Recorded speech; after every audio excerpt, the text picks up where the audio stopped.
अस्सलाम वालेकुम everyone, welcome back to Magic Kitchen. आज मैं आप लोगों के साथ शेयर करूंगी बहुत ही ज़बरदस्त सी और मज़ेदार सी चना पुलाव की रेसिपी, जिसका टेस्ट और खुशबू बिल्कुल वैसा ही होगा जैसा देगी चना पुलाव का होता है। आप लोग इसे देगी चना पुलाव भी कह सकते हैं। अपनी रेसिपी की तरफ चलते हैं, लेकिन उससे पहले मेरे चैनल को सब्सक्राइब कर लें और बेल का आइकन दबाना मत भूलें, ताकि आइंदा आने वाली हर वीडियो की रेसिपी की नोटिफिकेशन आप लोगों को मिलती रहे। यहाँ पे मैंने एक पैन में ऑयल को गरम कर लिया और इसमें मैं शामिल करूंगी 2 अदद दरमियानी साइज की प्याज बारीक कटी हुई। यहाँ पे हम प्याज को बिल्कुल ब्राउन कर लेंगे।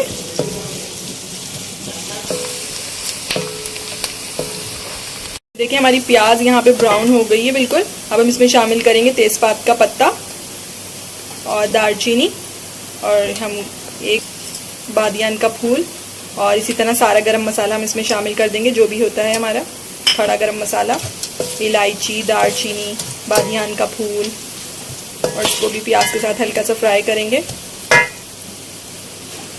और साथ ही साथ हम इसमें शामिल करेंगे लहसुन अदरक का पेस्ट 2 चम्मच, 2 खाने के चम्मच। लहसुन अदरक के पेस्ट के साथ हमें इस प्याज को भूनना है थोड़ा।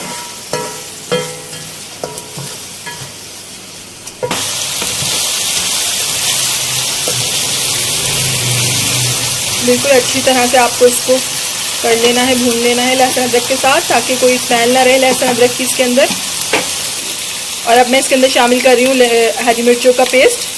यहाँ 7 से 8 हरी मिर्चें लेके मैंने उसका पेस्ट बना लिया था, बिल्कुल बारीक पेस्ट। हरी मिर्चों की खुशबू पेस्ट की इसमें बहुत ज़बरदस्त लगती है। और इसको इसके साथ साथ भून देना है। हरी मिर्चों की खुशबू बहुत ज़्यादा महक रही है। देखिए हरी मिर्ची भी हमारी इसके साथ भून गई हैं। हम इसमें अपने स्पाइसेस शामिल करेंगे। कुटी हुई मिर्च 1 खाने का चम्मच, नमक हस्ब जायका, यहाँ मैंने 1 चम्मच डाला है, आप अपने हिसाब से डाल सकते हैं। हल्दी आधा चम्मच, और इन सब चीज़ों को हमें अच्छे से मिक्स करना है इस मसाले के साथ। इन मसालों को भी इसके साथ थोड़ा सा भून के मैं इसमें डालूंगी 2 अदद टमाटर दरमियाने साइज के।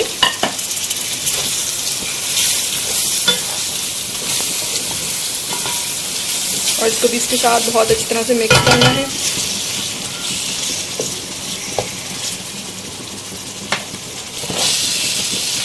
अच्छा, हम इसके अंदर साथ साथ छोले शामिल करेंगे। यहाँ पे मैंने 2 कप चने लिए हैं, वाइट चना है ये। मैंने इसको ओवरनाइट के लिए भिगो दिया था और फिर उसके बाद अच्छे से बॉईल कर लिया है।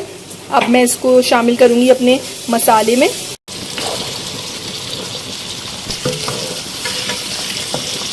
भी, छोले को भी हम अच्छी तरह अपने मसाले में मिला देंगे। और साथ ही साथ हम इसमें यहाँ पे दही भी शामिल करेंगे। ये 1 बाउल दही है, लेकिन यहाँ फ्रीज हुई थी मेरी दही, तो इसलिए जमी हुई है, लेकिन कोई बात नहीं, इसी में ये मेल्ट हो जाएगी साथ में। यहाँ पे हम इसको भून लेंगे कि हमारी दही भी इसमें मेल्ट हो जाए। बस दही जल्दी से मेल्ट हो जाएगी इसमें साथ ही साथ। जी, अब हम इसके अंदर अपना पानी शामिल करेंगे। यहाँ पे मैंने 1 किलो चावल के लिए 2 किलो पानी लिया है। आप इस तरह से हिसाब रख सकते हैं कि आपके जितने चावल हो उतने उसका डबल आप पानी ले लें। और यहाँ मैं इसमें डालूंगी 1 लेमन, इसके मैंने स्लाइसेस कर लिए थे, वो भी डालूंगी। और साथ साथ मैं इसमें डालूंगी पुदीना और हरी मिर्च, साबुत हरी मिर्च डाली है मैंने इधर। और यहाँ साथ में इसके शामिल कर रही हूँ पिसी हुई सौंफ 1 खाने का चम्मच। इससे बिल्कुल ऐसी ही पुलाव में आपकी खुशबू आएगी जिस तरह रेस्टोरेंट के पुलाव में आती है। और अब मैं इसमें शामिल कर रही हूँ अपने चावल।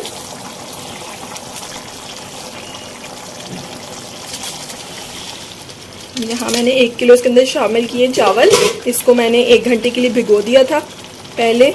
इन चावलों को इसके साथ अच्छे से मिक्स करके हम इसको पकाएंगे ढककर, जब तक हमारे चावल गल ना जाएं और पानी हमारा खुश्क ना हो जाए। देखिए हमारा पानी काफ़ी इसमें खुश्क हो गया है, लेकिन अभी भी इसमें काफ़ी पानी है, तो हम इसको थोड़ी देर और पकाएंगे। लेकिन थोड़ा सा हिला देते हैं इसमें चम्मच, ताकि सारी चीज़ें अच्छी तरह से मिल जाएं इसके अंदर और चावलों में आपको बहुत ज़्यादा चम्मच नहीं चलाना होता, वरना आपके चावल टूटने का खतरा होता है, लेकिन इसको बस आप लोग हल्के हाथ से मिला सकते हैं। इसको थोड़ी सी देर और पकाऊंगी कि हमारा पानी थोड़ा और खुश्क हो जाए। हम अपने चावलों को दोबारा चेक करेंगे। ये देखिए हमारे चावलों का पानी यहाँ बिल्कुल खुश्क हो गया है। अब हम इसके अंदर फूड कलर शामिल करेंगे। फूड कलर थोड़ा सा आप लेके पानी से आप घोल सकते हैं इसको, थोड़ा थोड़ा सा इस तरह से डिस्ट्रीब्यूट कराएं। और अब हम इसको रखेंगे दम पर, बिल्कुल हल्की आंच पे। हम अपने चावल चेक करेंगे। अब यहाँ पे तकरीबन इसको 15 मिनट हो चुके हैं दम पे रखे हुए। और यहाँ देखिए माशाल्लाह से हमारे चावल कितने खिले खिले बने हैं, बहुत मज़े की खुशबू आ रही है। और यहाँ पे ये बिल्कुल रेडी हैं। हम इसको मिक्स कर लेंगे थोड़ा, ताकि हमारा फूड कलर वाले चावल भी थोड़े मिक्स हो जाएं इसके अंदर। और बस हम इसको यहाँ डिश आउट करेंगे।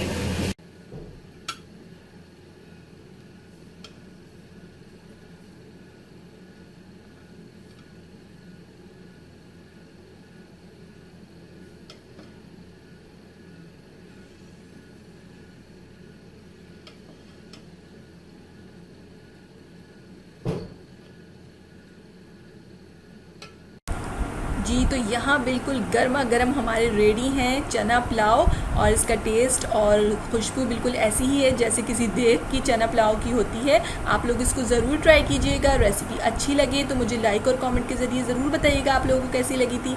इंशाल्लाह फिर मिलेंगे एक नई रेसिपी के साथ। जब तक के लिए अल्लाह हाफिज़।